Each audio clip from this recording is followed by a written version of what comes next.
తాకట్లో ఉన్న మీ బంగారాన్ని విడిపించి ఆ రోజు ఆన్లైన్ రేటుకి కొంటాం. Sharma gold company.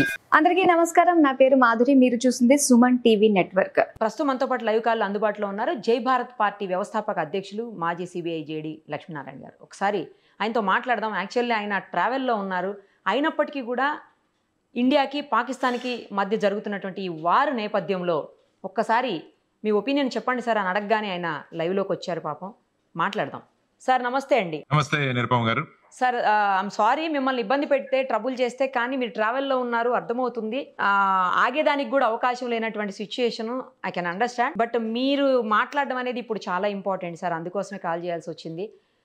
ఇప్పుడు జరుగుతున్నటువంటి వారు ఏ స్థాయి వరకు వెళ్తుంది అనుకుంటున్నారు, ఎక్కడికి దారి తీస్తుంది అనుకుంటున్నారు సార్? ఇప్పటికైనా పిఓకేని మనం స్వాధీనం చేసుకునేటువంటి అవకాశం ఉందా? అలా సాధ్యాసాధ్యాలు ఏంటి అసలు? భారతదేశం ఎప్పుడు కూడా మనము పాకిస్తాన్ ఏదైతే చర్య తీస్తుందో దానికి ప్రతి చర్యగా మనం చేస్తాం.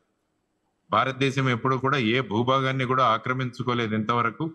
కానీ భారతదేశం మీద ఎవరైనా అక్రమంగా కుట్రలతో దాడులు చేస్తే దానికి మటుకు ప్రత్యుత్తరం ఇస్తుందన్నది మనందరికీ తెలిసిన విషయం. సో ఇప్పుడు కూడా చూసుకుంటే పెహల్గాంలో జరిగిన అటాక్ ఏదైతే వాళ్ళు చేశారో దానికి ప్రత్యుత్తరంగా ఆపరేషన్ సింధూర్ అన్నది ఏర్పాటు చేసి వారి కేవలం ఉగ్ర కార్యాలయాలు ఏవైతే ఉన్నాయో, ఉగ్ర ప్రశిక్షణ కేంద్రాలు ఏవైతే ఉన్నాయో వాటిని టార్గెట్ గా భారతదేశం వచ్చేసి, ఆ తరువాత దానికి సమాధానంగా పాకిస్తాన్ ఏం చేసిందంటే మన బార్డర్ ఏరియాలో ఆర్టిలరీ షెల్లింగ్ చేసి నిష్పాపులైన మన పౌరుల్ని పట్టణ పెట్టుకుంది.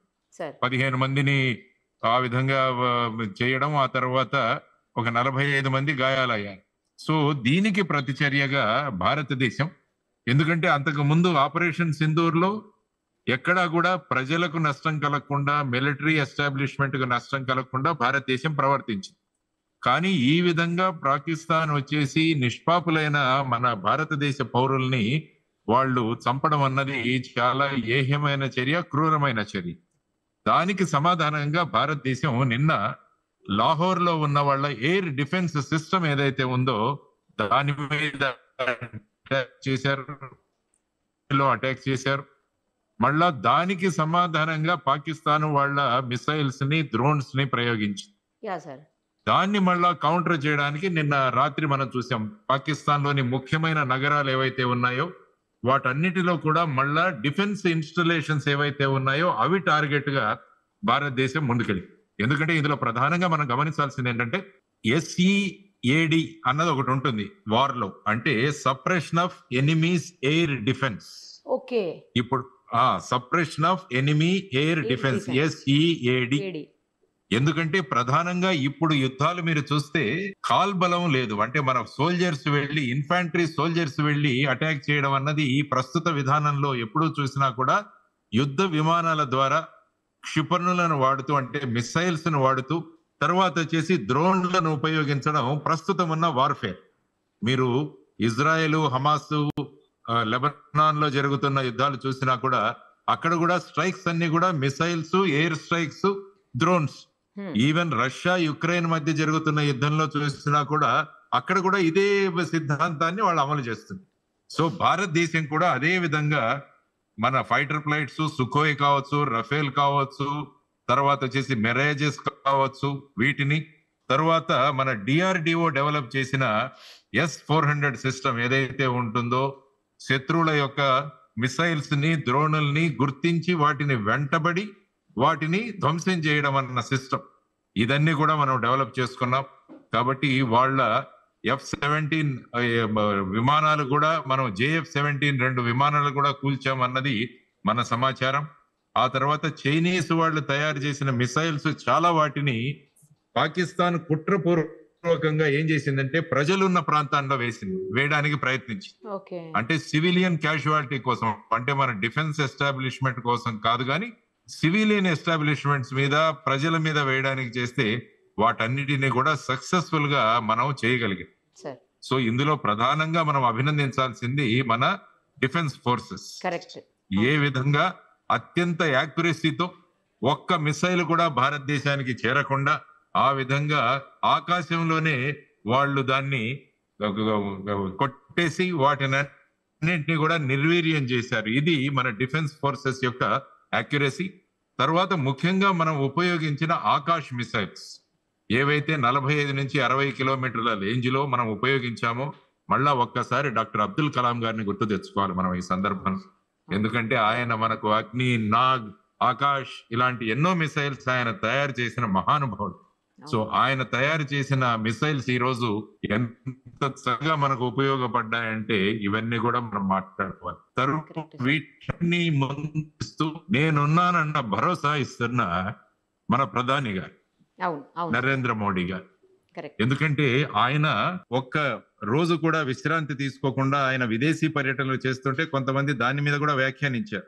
కానీ ఆయన చేసిన ప్రయత్నాలు, ఆయన ఆలింగనంలో ఉన్న శక్తి ఏంటో ఈ రోజు భారతదేశం చూసి, ఆయన ఫ్రాన్స్ కు వెళ్లి అక్కడ ఉన్న రఫేల్ కావచ్చు, మిరేజ్ విమానాలు కావచ్చు, రష్యా నుంచి సుకోయిల్ కావచ్చు, ఆ తర్వాత భారతదేశంలో మేక్ ఇన్ ఇండియా అని మన ఆత్మ నిర్భర భారత్ ద్వారా మన ఎయిర్ సిస్టమ్స్, మన మిసైల్ సిస్టమ్స్ ఇవన్నీ కూడా మనం ఈరోజు చూసాం ఏ విధంగా అవి ఉపయోగపడ్డాయి. దాని వెనకాల ఆయన పడిన శ్రమ అన్నది మనందరికీ కూడా తెలుస్తుంది ఈరోజు. అదే విధంగా ఈ రోజు మీరు పాకిస్తాన్ లో ఉన్న రాజకీయ నాయకుల మనోధైర్యం ఎంత దిగజారిపోయిందంటే, వాళ్ళ నేషనల్ అసెంబ్లీలో మాట్లాడుతూ ఒక ఎంపీ ఏమన్నాడంటే, వాళ్ళ ప్రధానిని ఉద్దేశించు, పాకిస్తాన్ ప్రధానిని ఉద్దేశిస్తూ, తోడేళ్లకు నాయకత్వం సింహం వహిస్తే ఆ తోడేళ్లు కూడా సింహాలుగా ప్రవర్తిస్తాయి, కానీ సింహాలకు నాయకత్వం ఒక తోడేలు వహిస్తే ఆ సింహాలు కూడా తోడేళ్లు లాగానే ప్రవర్తిస్తాయి. అది మీరు ఆ విధమైన నాయకత్వం మాకు ఇస్తున్నారని చెప్పి పాకిస్తాన్ ప్రధానమంత్రిని ఏకేశాడు ఆయన నేషనల్ అసెంబ్లీలో. ఆయన ఏమన్నాడంటే, భారత ప్రధాని నరేంద్ర మోడీ గారి పేరు మాట్లాడడానికి కూడా మీకు భయం, ఆ విధంగా మీరేం ప్రధాని అన్నట్టుగా మాట్లాడారు. కాబట్టి ఒకవైపు రాజకీయ యంత్రాంగం, తర్వాత ప్రధానమంత్రి, ఇతర మంత్రులు, ఆ తర్వాత డిఫెన్స్ ఫోర్సెస్ టోటల్ గా డిమారలైజ్ అయిపోయి ఉన్నాయి ఇప్పుడు పాకిస్తాన్. సో భారతదేశం కూడా ఆచితూచి అడుగులు వేస్తోంది. ఈ రోజు రాజ్నాథ్ సింగ్ గారు చీఫ్ ఆఫ్ డిఫెన్స్ స్టాఫ్, తర్వాత ముగ్గురు చీఫ్స్ తో మాట్లాడారు, జనరల్, ఎయిర్ చీఫ్ మార్షల్, తర్వాత అడ్మిరల్, వీరి మీటింగ్ పెట్టారు. ఆ తర్వాత వారు ఇప్పుడు నరేంద్ర మోడీ గారిని కలవడానికి వారు వెళ్తున్నట్టుగా మనకు న్యూస్ వస్తోంది. ఒకవైపు అమిత్ షా గారు అంతర్గతంగా భారతదేశంలో ఎటువంటి విధానాలు ఉండాలని వారు కూడా బిఎస్ఎఫ్, తర్వాత సిఐఎస్ఎఫ్, ఆ తర్వాత ఐటిబిపి, తర్వాత వచ్చేసి ఎస్ఎస్బి, వీట్ల ముఖ్యులతో కూడా, వారి ప్రముఖులతో కూడా వారు చర్చ పెడుతున్నారు. అంటే భారతదేశ సన్నద్ధత ఏ విధంగా ఉంది, అదే విధంగా టెరిటోరియల్ ఆర్మీ ఏదైతే మన దగ్గర ఉంటుందో దాన్ని కూడా డిప్లాయ్ చేయడానికి చీఫ్ ఆఫ్ ఆర్మీకి అధికారాలు ఇవ్వడం జరిగింది. సో ఈ విధంగా చూసుకుంటూ పోతుంటే భారతదేశం it is leaving no stone unturned. కాబట్టి ఎక్కడెక్కడైతే భారతదేశానికి ఈ దుర్మార్గులు ఏ విధంగా వాళ్ళు ప్రయత్నం చేస్తారో దాన్ని మనం రివ్యూ చేసుకుంటూ, భారతదేశం యొక్క అప్పర్ హ్యాండ్ ఏదైతే ఉందో, భారతదేశం యొక్క సుప్రీమసీ ఏదైతే ఉందో దాన్ని మన డిఫెన్స్ ఫోర్సెస్ ఈరోజు చూపిస్తున్నాయి. కాబట్టి ఆ విధంగా మనం మన ఆర్మ్డ్ ఫోర్సెస్ కి ధన్యవాదాలు తెలియజేయాలి. వారి వెంట నిలబడుతూ పూర్తి భరోసా వాళ్ళకిస్తూ, వారికి పూర్తి ఆపరేషనల్ ఫ్రీడమ్ ఇచ్చిన మన ప్రధానమంత్రి గారిని కూడా, ఆ తర్వాత వీటన్నిటి వెనకాల ఉన్న గొప్ప సూత్రధారి, గొప్ప స్ట్రాటజిస్టు మన ఎన్ఎస్ఏ అజిత్ డోవల్ గారు. 80 ఏళ్ల వయస్సు, ఆల్మోస్ట్ 80 ఏళ్ల వయస్సు. ఆ వయస్సులో కూడా ఎంత క్షుణ్ణంగా శత్రువును గమనించి వారిని ఏ విధంగా దెబ్బతీయాలి అన్న అద్భుతమైన ప్రణాళిక రచన చేసే అజిత్ డోవల్ గారికి కూడా మొత్తం భారతదేశం ఆయనకు salute. You should salute Ajit Doval garu అన్నది, మనం భారతదేశం అంటే ఏంటి అన్నది మనం చూపిస్తున్నాము. ఇది కేవలం పాకిస్తాన్ కు మాత్రమే కాదు, ప్రపంచానికి కూడా భారతదేశం అంటే ఏంటి అని తెలుస్తోంది. అది చాలా ముఖ్యమైన విషయం. సో వాట్ ఈజ్ ఇండియా అంటే, భారతదేశాన్ని మతాల పేరు మీద విడదీయడానికి ప్రయత్నం చేసిన పహల్గావ్ అటాక్ లో భారతదేశం మేమంతా కూడా ఒకటే అన్న నినాదంతో ప్రజలు కూడా స్పందిస్తున్నారు. ఆ విధంగా మన ఆర్మ్డ్ ఫోర్సెస్, మన ప్రధానమంత్రి గారు, మిగతా మంత్రులు వీరందరూ కూడా బ్రహ్మాండంగా మనం ముందుకు వెళుతున్నాం. మన ఎక్స్టర్నల్ అఫైర్స్ మినిస్టర్ జయశంకర్ గారు, తర్వాత ఫైనాన్స్ మినిస్టర్ నిర్మలా సీతారామన్ గారు కూడా వారి పరిధిలో ఏ విధంగా పాకిస్తాన్ ని ఒక ఉగ్రవాద దేశంగా ప్రొజెక్ట్ చేయడంలో జయశంకర్ గారు కృతకృతులయ్యారు. అదే విధంగా పాకిస్తాన్ మీద ఆర్థిక పరంగా ఎలాంటి నిర్బంధనలు పెట్టాలని నిర్మలా సీతారామన్ గారు కూడా వారు ముందుకు వెళుతున్నారు. ఇది టీం వర్క్ అంటే. Correct team work.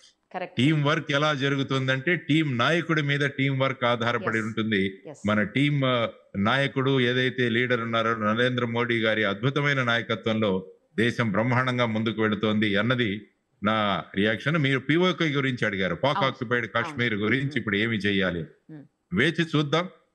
ఖచ్చితంగా అంతర్గతంగానే పిఓకేలో ఒక సివిల్ వార్ రాబోతుంది. Okay. ఎందుకంటే వీరి ప్రవర్తన ఇది చూసి అక్కడ పిఓకేలో ఉన్న ప్రజలు, అక్కడ ఉన్న ఉగ్రవాదుల భయానికి వాళ్ళు ఏమీ మాట్లాడడం లేదు. కానీ ఈ ఉగ్రవాదులను ఏరి పడేస్తే వారి గొంతుకలు బయటకు వస్తాయి. వారంతకు వారే మేము పాకిస్తాన్ లో ఉండం, భారతదేశంలో మమ్మల్ని కలుపుకోండి అని వచ్చే రోజు మనం త్వరలోనే ఉంది. ఎగ్జాక్ట్లీ సార్, కరెక్ట్ చెప్పారు. ఆ తర్వాత మీరు చూసుకుంటే లాహోరు, సింధు, తర్వాత వచ్చేసి ఖైబర్ పఖ్తూనిస్తాను, తర్వాత వచ్చేసి గిల్గిట్ బల్టిస్తాను, బలూచిస్తాన్, ఇలా 5 ప్రాంతాలలో సివిల్ వార్ వచ్చి త్వరలో అందరూ కూడా మేము భారతదేశంలో కలిసిపోతామన్న రోజు త్వరలో రాబోతుంది.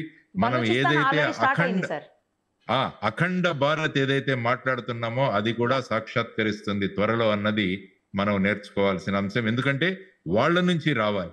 మేము భారత్లో కలిసిపోతామన్నప్పుడు మనం ఆక్యుపైడ్ చేసుకోవడం వేరు, వాళ్ళు వచ్చి మనల్ని కలుపుకోండి అనడం వేరు. కాబట్టి రెండవ దీనికోసం భారతదేశం ఎదురు చూస్తుంది. ఎప్పుడైతే వాళ్లే కలిసిపోతామంటే వాళ్ళు సంపూర్ణంగా భారతదేశంలో కలిసిపోయి జీవన విధానం కూడా మార్చుకుంటారు. మనం బలవంతంగా చేసుకుంటే ఆల్మోస్ట్ అక్కడి నుంచి ఎప్పుడు కూడా మనం వాళ్ళని ఎదుర్కోవాల్సి వస్తుంది. కాబట్టి ఈ వ్యూహంతో భారతదేశం ముందుకు వెళుతోందని నేను అనుకుంటాను. కాబట్టి అలా ముందుకు వెళదాం.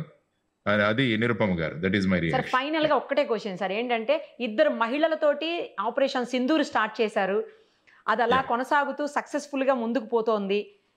మరోవైపు అసలు మొత్తం ప్రపంచం అంతా కూడా ఏం జరగబోతోందని వెయిట్ చేస్తోంది. కొద్ది రోజుల్లోనే పాకిస్తాన్కి సంబంధించినటువంటి ఆర్థిక వ్యవస్థ కూడా డ్రాప్ అయిపోతుంది అని చెప్పేసి అందరూ మాట్లాడుతున్నారు సార్. డెఫినెట్. ఎందుకంటే వాళ్ళ దగ్గర ఉన్నది 15 బిలియన్లే. ఇప్పుడు ఒక మాక్సిమం 10 రోజులకు వస్తుంది. ఓకే. ఆ తర్వాత అందుకనే వాళ్ళు ఐఎంఎఫ్ దగ్గర నుంచి ఎలాగైనా సాధించాలని వాళ్ళు ఇస్తున్నారు. కానీ భారతదేశం వాళ్ళు FATF లో వాళ్ళను అప్పు తీసుకోవాలి బయట నుంచి అన్నట్టు చూస్తున్నారా? అప్పు తీసుకోండి. అప్పు ఎవరికి ఇస్తారంటే వాడు తిరిగి చెల్లిస్తారన్న వాడికి అప్పు తీస్తారు. Correct sir. అవును. వీడు అసలు ఉంటాడా లేదా అన్నది లేదు.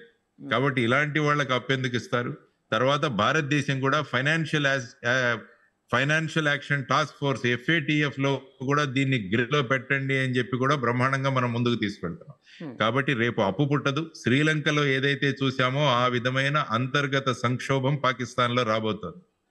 అప్పుడు శ్రీలంకలో వాళ్ళ ప్రెసిడెంట్ ఇళ్లకు కానీ ప్రైమ్ మినిస్టర్ ఇళ్లకు ఏ విధంగా ప్రజలు వెళ్లారో ఆ స్థితిలో పాకిస్తాన్ రాబోతోంది. కాబట్టి వాళ్ళు తీసుకున్న గోతిలో వాళ్లే పడ్డారు అన్నది స్పష్టంగా వాళ్ళకు తెలిసింది.